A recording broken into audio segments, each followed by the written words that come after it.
साल 2024 खत्म होने को है। सुप्रीम कोर्ट ने इसी साल कई बड़े अहम फैसले लिए, चाहे वो अरविंद केजरीवाल को बेल देने से लेकर योगी सरकार के बुलडोजर जस्टिस पर फैसला सुनाना। लिस्ट खासी लंबी है। आज हम इस वीडियो में आपको 2024 में सुप्रीम कोर्ट द्वारा लिए गए कुछ अहम फैसलों के बारे में बताएंगे। नमस्कार, मेरा नाम है रिया शर्मा और आप देख रहे हैं टीवी नेट डिजिटल। सबसे पहले साल की शुरुआत में सुप्रीम कोर्ट ने बिल्किस बानो केस पर अपना फैसला सुनाया था। दरअसल गुजरात सरकार ने बिल्किस बानो मामले में 11 दोषियों को समय से पहले रिहा कर दिया था।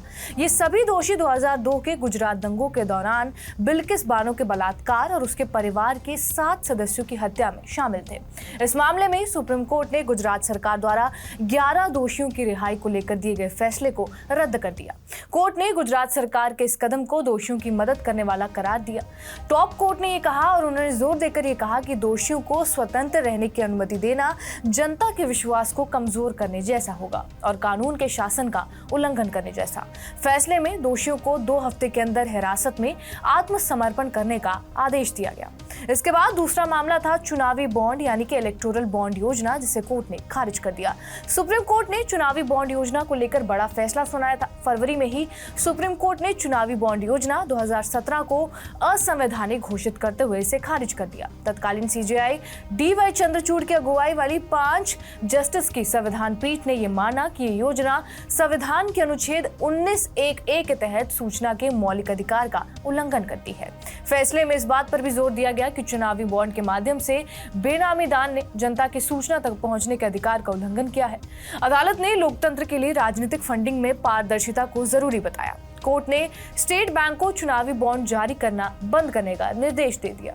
अगला फैसला था जेल में जात पात को खत्म करने का फैसला। इस अहम फैसले से अदालत ने कई राज्यों के जेल मैनुअल में उन प्रावधानों को खारिज कर दिया जिनमें कैदियों के जाति के आधार पर काम सौंपा गया था। विशेष रूप से कोर्ट ने हाशिए पर पड़ी जातियों को सफाई और झाड़ू लगाने का काम सौंपना और उच्च जाति के कैदियों के लिए खाना पकाने का काम सौंपने को भेदभावपूर्ण बताया।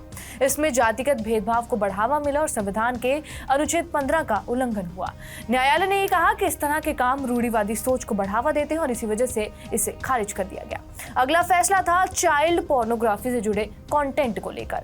सुप्रीम कोर्ट ने 23 सितंबर के अपने फैसले में ये कहा कि चाइल्ड पोर्नोग्राफी से जुड़ी सामग्री को डाउनलोड करना या फिर उसे रखना भी अपराध की श्रेणी में आएगा। कोर्ट के मुताबिक अगर इससे रिलेटेड व्यक्ति ऐसी सामग्री को डिलीट नहीं करता या फिर पुलिस को सूचना नहीं देता तो ये पॉक्सो की धारा 15 के तहत अपराध माना जाएगा। दरअसल सुप्रीम कोर्ट ने मद्रास हाई कोर्ट के उस फैसले को पलट दिया जिसमें यह कहा गया था कि चाइल्ड पोर्नोग्राफी रखना या डाउनलोड करना तब तक अपराध नहीं है जब तक कि उसे किसी को भेजा ना जाए।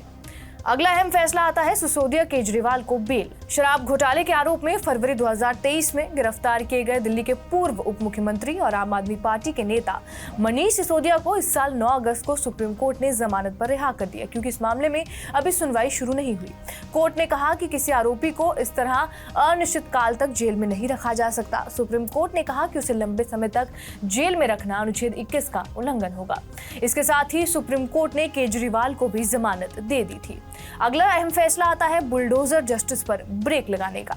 इसी साल 13 नवंबर को अपने बड़े फैसले में सुप्रीम कोर्ट ने बुलडोजर न्याय की व्यवस्था पर रोक लगा दी थी। सुप्रीम कोर्ट ने यह कहा कि आरोपी और यहां तक कि दोषियों के खिलाफ बुलडोजर की कार्रवाई अवैध और असंवैधानिक है। जहां तक अवैध निर्माण को ध्वस्त करने की बात है तो इसके लिए शीर्ष अदालत ने दिशा निर्देश तय किए हैं, जिसके तहत 15 दिन पहले नोटिस देना जरूरी है। अगर दिशा निर्देशों का उल्लंघन करके कार्रवाई की जाती है तो संबंधित अधिकारियों को जुर्माना भरना पड़ सकता है। तो ये हमने आपको बताए कुछ अहम फैसले जो कि 2024 में सुप्रीम कोर्ट ने सुनाया। आपका इस वीडियो पर क्या कुछ कहना है हमें कमेंट करके जरूर बताएं। बाकी देश और दुनिया की तमाम बड़ी खबरों से अपडेटेड रहने के लिए सब्सक्राइब करिए टीवी नेट डिजिटल।